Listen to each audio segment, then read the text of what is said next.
Not overly energetic, not too lame, but extreme confidence. Yep. Oh, yeah, I'd say so. Basically what we both lack in our marriages, we pretend to have here. Yes, it's a very confidence weak environment in my house. Yeah, I feel about this big after the end of every day.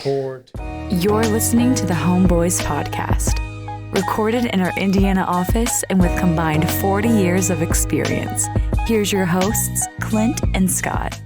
Hey everybody, you are with the Homeboys. Thanks for joining us today. We have a very exciting topic. We are talking about real estate as always, but why everyone should own real estate, why you should invest in real estate, how easy it can be, what the advantages are, and why we think everybody should own real estate.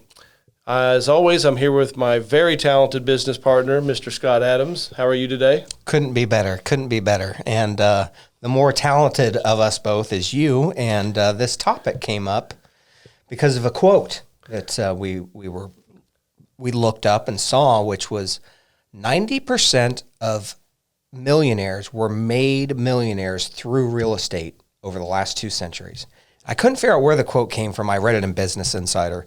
We were trying to dig that out and see where they get that data from. But I mean, it seems to hold true with everything we see and all the other stats. I think a lot of people don't realize that with real estate. I think a lot of people think, well, it's just that person was the next tech billionaire or something of that nature, especially in today's day and age, or heck, a YouTuber for that matter. But real estate is still the most sound way to wealth in our country. Yeah, I found it interesting because it wasn't 90% of millionaires own real estate. They became millionaires because of real estate. So this isn't something that millionaires own. This was the avenue that made them millionaires. They started out not as millionaires, as normal people, you or me, and they became millionaires because of real estate. And that's just fascinating to me, 90%. And they just didn't jump in and own 100 rental units or a huge apartment complex or giant commercial real estate. People start somewhere. You always say, just do it. Just do it. You got to start somewhere, and that's what this show is about today. That's right. And anyhow, so let's jump right into it. Okay. What are some of the advantages? What is step one, Sure. as far as owning rental real estate?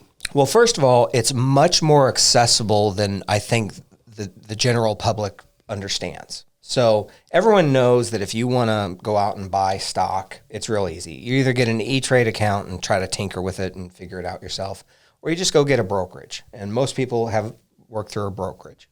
Well, that exact same thing exists in the investment real estate world. We are a real estate brokerage that specializes in helping people with investment properties. And from a personal level, you know everything about me. When it comes to the stock market, I'm absolutely scared to death of the stock market. I know what real estate has done for you. I know what real estate has done for me. It wasn't something that just happened overnight, but there's so many outside factors to the stock market that just drive me absolutely nuts. I'm not saying I don't invest in the stock market, because I do. Right.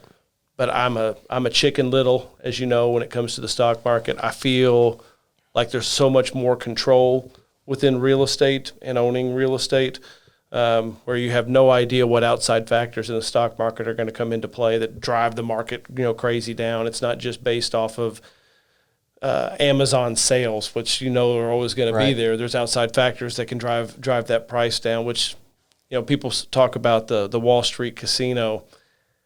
It's so true, and there's a lot of uncertainty going on in today's market. So sure. I mean, if you think about it this way, stock means that you own a tiny percentage of a company that you have no control over, that is valued based on public opinion of the elite and supply and demand, right? Yeah, and it's not a real world asset like a property is, and stocks in general are just a piece of paper saying you own part of something. There's no intrinsic value in it. And like you said, the stock market's a racket. It is. And you and I both have our 401ks with all of our retirement money in them. We also own a lot of real estate, obviously, but we're in the market. So when when I'm crapping on the market, I'm in it too. And so are you heavily. Mm-hmm. But at the same time, I know what it is, which is it's a piece of paper that says I own part of a company that someone else controls. And no matter how good of a company it is, it can still go to zero. And I always remember that. I think of Bear Stearns. I think of Enron. And people think of those as scandal-ridden companies. But before those scandals, those were two of the strongest companies in the nation that every retirement plan had those stocks in them, right? Absolutely. And you think even, during the mortgage meltdown, what it did to the U.S. auto industry, where General Motors was, the biggest company in our country for decades, and it was essentially under $1. Right. And I don't know if it was right there. I know that a lot of them were under $1, and they would have went to zero had our government not bailed them out. Right. But I think that speaks to the control. And I've had a pulse on the stock market basically my entire adult life, and it's amazing how stupid I am. It just happened during this pandemic when the stock market plummeted and went to 16-ish, and it got back to 23, and I called my guy, and I'm like, I can't handle it. I think it's going to go down again. And I pulled a lot of mine out, and now it's at 32. I'm a dumbass when it comes to it. You're emotional. I am emotional. Yeah. You're emotional with it, and that's part of the issues with stocks. It's in general for the whole country. It's based on emotion. It is based more on values of stocks are based more on emotion than they are the value of the company, and that's always how it's been, and it's always how it will be. And I'm not saying that people listening shouldn't have a stock portfolio and even their retirement in it, but it is not as secure as real estate. It simply isn't. It's higher risk than real estate. So our first point is accessibility. A lot of people are out there that they own zero real estate, don't know how to get into it. Speak to how is it accessible? How do people jump in, to real estate? Sure. So again, it's as simple as picking up the phone and calling a real estate brokerage that specializes in investment real estate. It's that simple. Just like if you wanted to own stocks, it's as simple as picking up the phone and calling a Merrill Lynch, a Morgan Stanley, or any other brokerage service. You don't have to have a pocket full of cash. You just have to have enough to have a conversation and help get a roadmap set up. So my brother is a college professor, as you know, and has a daughter, and one of the things with becoming... He got all the brains in the family. He got all the looks. Yeah, I think he got both, bastard. But he, like anyone who's going to be a college professor, graduated with a lot of student debt, obviously. So, the first few years in his career, although it's good money, you still have a lot of debt, so you're not really saving much. And I was on him constantly. I even called a brokerage and set him up with an appointment because he needed to have a roadmap. He didn't want to walk in there and say, well, I don't have any money, but I want to, work on my future.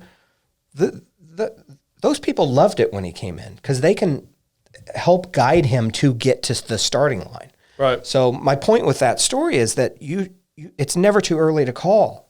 If it's a really good brokerage service, a company like ours, we want to help you get to the start line. You don't need to come to us when you're at the start line. You don't need to wait until you're there. Come to us. We'll tell you what you'll need to get at that starting line. And we see people of all ages, getting in. One, it's never too late. There is a huge advantage. You and I both got into real estate in our early 20s. Right. A lot of bumps along the way. We didn't have a mentor like we provide to that we facilitate for a lot of our clients. Right. We kind of went to the school of hard knocks, but I think it's really important that starting small, leads to bigger things. And just getting started, we're talking about accessibility. There are people that can help facilitate that. A lot of people can even do their own research now, and we've talked about it in past shows. Be very cautious what you get into. Do your homework. Good properties, good neighborhoods, but the properties are out there. The options are out there to get into real estate. The services like ours are out there. It's as simple as picking up the phone and talking with a company like ours to get you started, to know where you need to be. And that start line is not big. That's another point. So, You know, Yeah. What if I'm listening?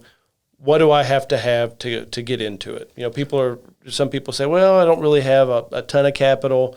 You know, what is needed to get into real estate? I think there's a lot of people that would be surprised how they could still get into real estate and not realize it. well, the cheesy answer is you need zero to have the conversation. You know, in fact, that's when we would love to see someone, because we can help guide them on how much they'll need exactly, and we can figure out their goals in advance. And then when they hit X amount, we can hit the ground running. But, you know, the real meat of the matter is you're going to need a down payment. So, you know, with a stock, if you want to make money on stocks and you have $1,000, if you have a banner year of 10%, you've got $1,100 the next year. Mm-hmm. You know, it's a slow roll even with stocks. That's what people don't understand a lot of the time is, you know, even if you invest $10,000 and you have a banner year, that's still only $11,000. You know, to really start making money on stock, you've got to get up in those larger amounts. With real estate, all you need is the down payment.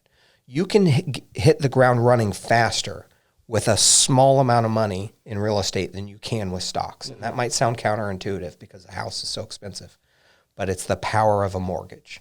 You know, we'd never recommend over leveraging, but there's mortgages of cheap money out there, meaning 4%, you know, mortgage rates. And you're going to be beating that with your real estate investment. So you're going to be making money on that money, you know, plus of course your tenant will end up paying that mortgage down for you. Absolutely. So the entry is pretty small, right? It is. There's other options out there. I don't want to preach this, but we see people all the time that have a self-directed IRA, that they fund their real estate, you know, through that. That's right. More people do it with a cash down payment. You know, we have a lot of people come to us where we do all the work for them. It makes it a little bit easier. It actually minimizes your out-of-pocket costs. It does. Whenever we're providing that home. But it's really realizing that it's not too early to start. Like you said, even if you have zero, starting the conversation, you know, is smart. We touched on it a little bit earlier. I think one of the great things about owning real estate for me is that you have something physical in front of you that you have ownership in. You know, one of the biggest things I struggle with other investments, whether it be stock or commodities or gold or whatever, in almost all cases today, it's not something physical that you hold. It's just a piece of paper. It's an online transaction, like you have no control over. But with a house, you're talking about a real world asset. And I think that that's something that's important, you know, to touch on. For me, you know, I'm a bit of a control freak, and I like having that I own 123 Main Street. Sure. That I know what it is. Yeah, and there's an intrinsic value in 123 Main Street. You know, you can ask any economist, and they're going to tell you a real world asset like a house will never reach zero, whereas a stock can. And it's not just about it having some value. It's real estate historically has held its value and appreciated historically above inflation. So, you know, it's not just about having an intrinsic value in a real world thing. It's also having a real world thing that actually appreciates. Mm-hmm. You know, unlike your car, you pay $40,000 for a car, you drive it off the lot and it's worth $20,000. Correct. You know, with a house, you know, it goes up in value. You know, historically appreciation for our markets, for let's just say boring markets like Indianapolis and the spots where most investors want to Which be. I think boring is good in real estate. I could talk about that for an hour. It's I think safer. boring is good. It's Correct. much safer, and you can still hit your numbers. But in a market like ours, you're at 3 to 4% appreciation historically, and much higher over the last decade. But you know, 3 to 4% appreciation beats inflation. You're gaining money on your money every year just in that. And that's the cherry on top at the end of it. You got monthly rents coming in every month. You got appreciation increasing the value of the asset. And you have a tenant paying off your mortgage. I mean, it's a triple, you know, cash just coming in from all directions. Correct. You know, with a stock, you hope that it goes up in value. Hope. And then if you're really lucky, you'll get a 3-cent dividend per share. Right. Really lucky. This, you've got money coming everywhere. It's a safer asset because it's actually a real world asset with intrinsic value. And if you pick it in a boring cash flowing market, which is where you want to invest. I think that we need to discuss that quickly. What is boring? Because I think a lot of people think, oh, well, Indianapolis, I mean, that's a very large city, right. A lot of eyes on Indianapolis for many different reasons. That's not boring. I think we need to kind of touch on that. So say in a real world comparison, which I know, California is basically its own country within our country. But we have so many clients from the Bay Area. We have a huge concentration. That would not be the boring market that we're talking about. Talk about just the wild ride that you could get, say the Bay Area. Yeah, we laugh, but, you have appreciation rates at over 100%, and then during crashes you have losses of over 100%, over 100% value changes. And that's, and it's just not the way you want to be with real estate. I mean, you can bet on these kinds of markets and put money on them and kind of be speculative. But, the truth is the smart investors who we see that are successful year after year, they go after the knowns and a steady return of money. And I call that boring, but most smart investors call it a great spot to be. Right, boring, hitting singles, low Correct. Risk, whatever right. You want to call it. If you look at a chart of places like Indiana versus California or Florida during those times, you see that Indiana stays like this, and those are going like this all over the place. And and like you said, you're emotional. So when things drop, you sell because you're scared, and then when things go up, you think this is a great market, so I'm going to buy. I'm a little crybaby too. Right. I tell everybody in the office that I'm mad. I'm angry. No, but the emotion plays into it. Then you end up buying high and selling low and losing money. So, it's just you want to look for a boring. By boring, I mean just a static, flat market with enough appreciation to beat inflation and make some good money along the way. Well, and there's great money in it. If you truly have a long-term strategy, which is what we preach. We're not preaching buy a property and then sell it in 2 years. We're talking a long-term strategy. And let's just talk about our careers just briefly. We were buying homes that were 2 years old, 20 years ago, for 60. Right. 70, and those homes are worth triple, today. And really, it feels like we got started. To me, it feels like we got started just a few years ago. I can't believe that, we're over 20 years each removed from college. I don't feel old. No. I don't feel old. But my kids tell me I'm still old. really cool, and it's we think we're cool. But, just seeing, how quickly that time went by and what having a long-term strategy has done for you and I, over 20 years, it happens. And it's amazing to see what that grows to. Like you said, your tenants are paying down your debt service.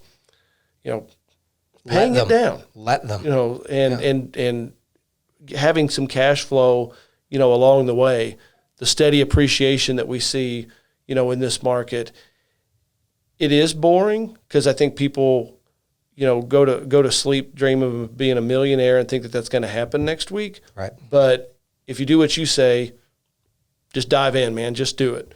And you keep that approach and you keep growing it over time. It's amazing what that does. And the people that do that are these millionaires that you're talking about. It's a proven method. Mm-hmm. This is the proven method that works. Now, you can go out and get speculative and get lucky and hit the markets at the right time and become a millionaire, right? Great. Good for them. I'm happy for anyone that does it.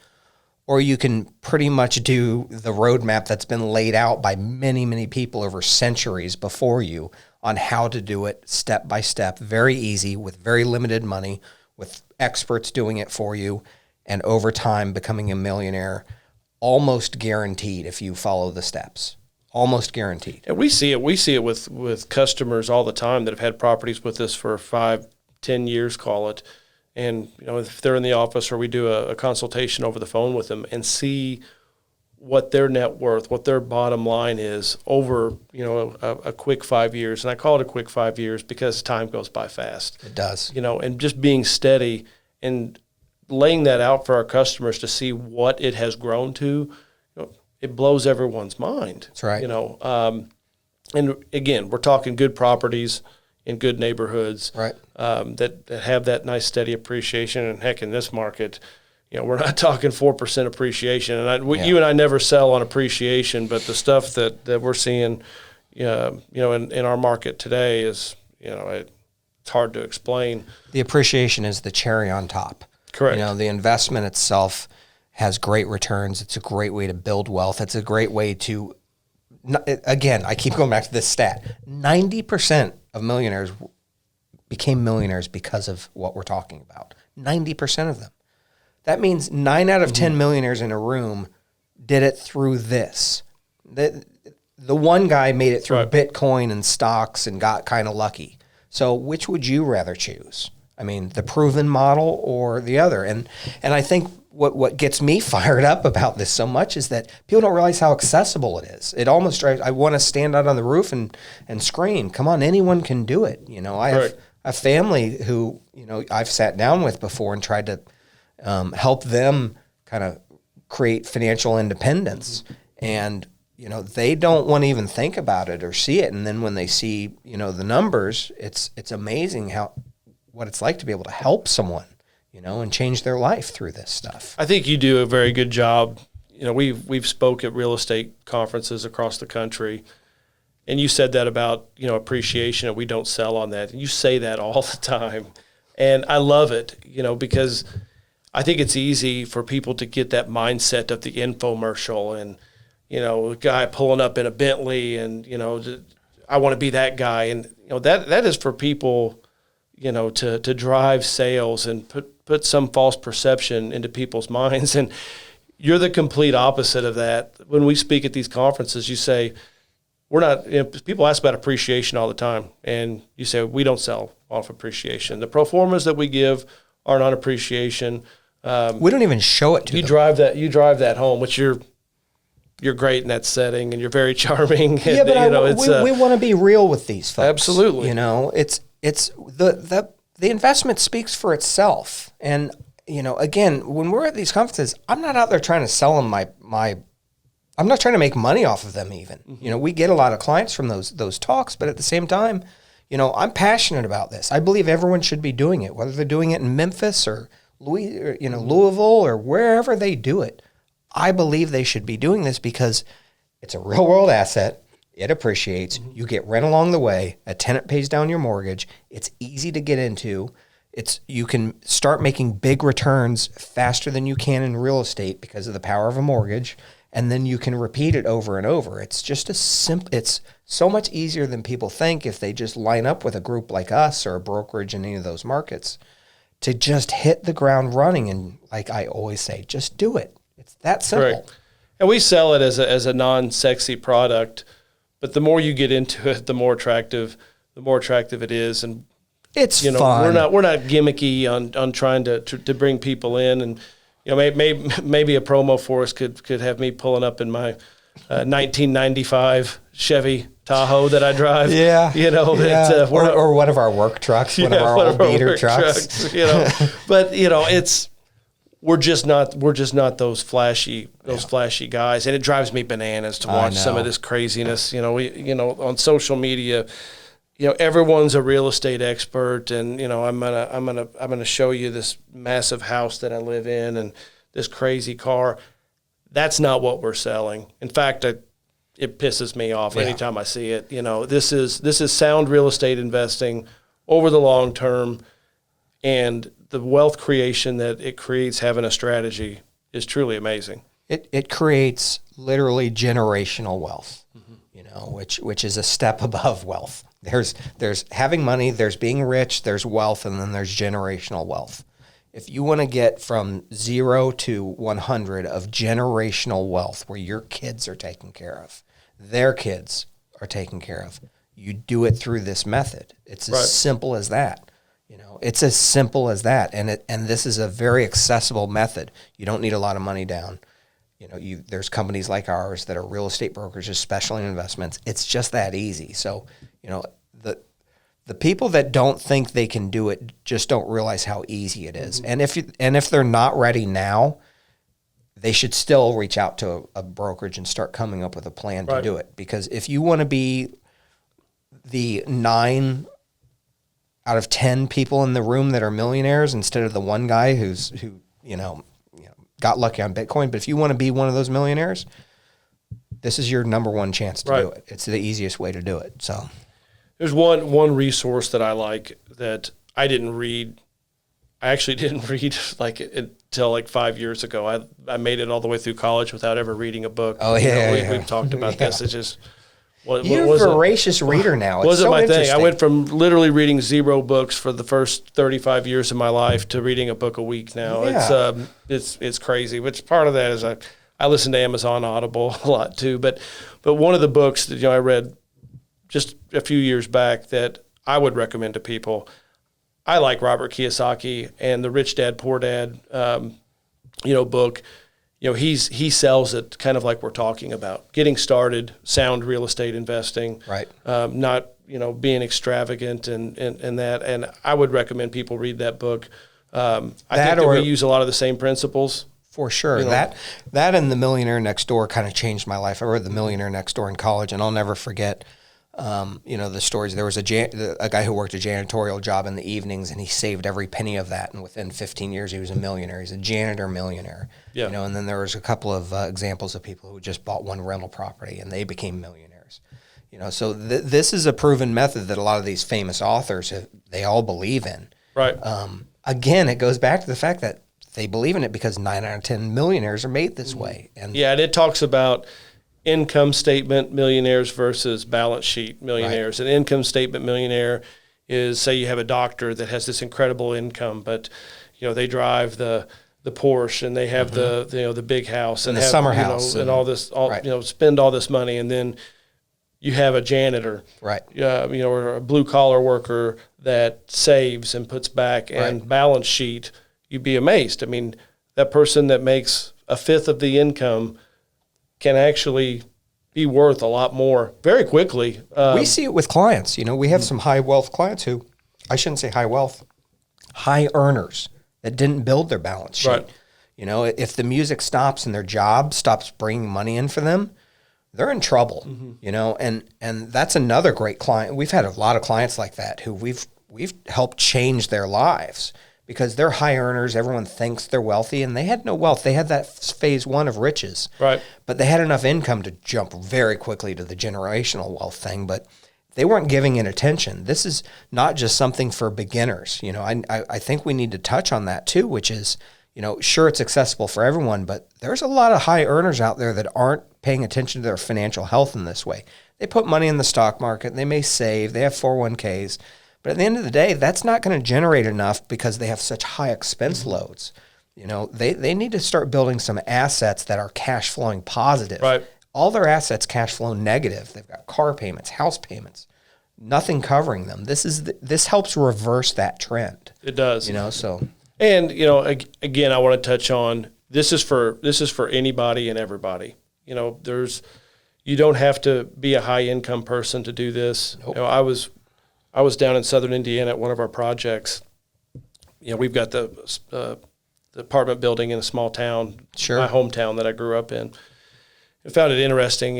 Someone that worked at the school whenever I was in high school. He was a maintenance guy. Yeah, and they reached out to me by text. That one apartment building takes up half of my time because everyone in that town, I know everybody, but they reached out and we built a 30,000 square foot building in a small town of 5,000. Correct. Where he grew up, and the town hadn't seen much growth, just like most of Middle America. And we have a little business model that's, within the business, but it's kind of a separate thing where we believe in reinvesting in small town America and helping these towns come back to life. So there's the backstory. This maintenance guy and his wife, they hit me up and said, "Hey, we're building a home. Do you have any apartments in your new building? And we need a place for about a year while we're building a home." So we got them in contact with our leasing staff, and I ran their financials, and absolutely incredible. to see what this couple has done. Very, very sound, saving techniques. And I say this because anybody can do this. And, he had one of the highest credit scores I've ever seen, to come through. So, we recommend, no matter who you are, what walk of life you are, rental real estate is something that you should get into. You can get into. Yeah. We help facilitate that. There are groups like us across the country that help facilitate that. But it's just about making that decision, get off your rear end, and doing it. That's right. Don't be scared of what your finances look like. Don't be embarrassed. Don't think you're hot stuff either. Just go sit down with someone and map it out. It's that easy. You can get there. Check your pride at the door. That's right. And get just into do it. Absolutely. Yep. It's something that we believe in very strongly. Our clients, we have many people that think very highly of what we've been able to offer them, and we're not the only people that can do this. Correct. I mean, there's many people that facilitate stuff like this across the country, but it's a matter of just making that decision and doing it. So, do you have anything else to add, my friend? No, I mean, I've said it 500 times on this podcast, which is, this is accessible. Anyone can do it. So just go do it. Just go do it. It's as simple as that. That's our show. We want you to invest in real estate. We're happy to help you.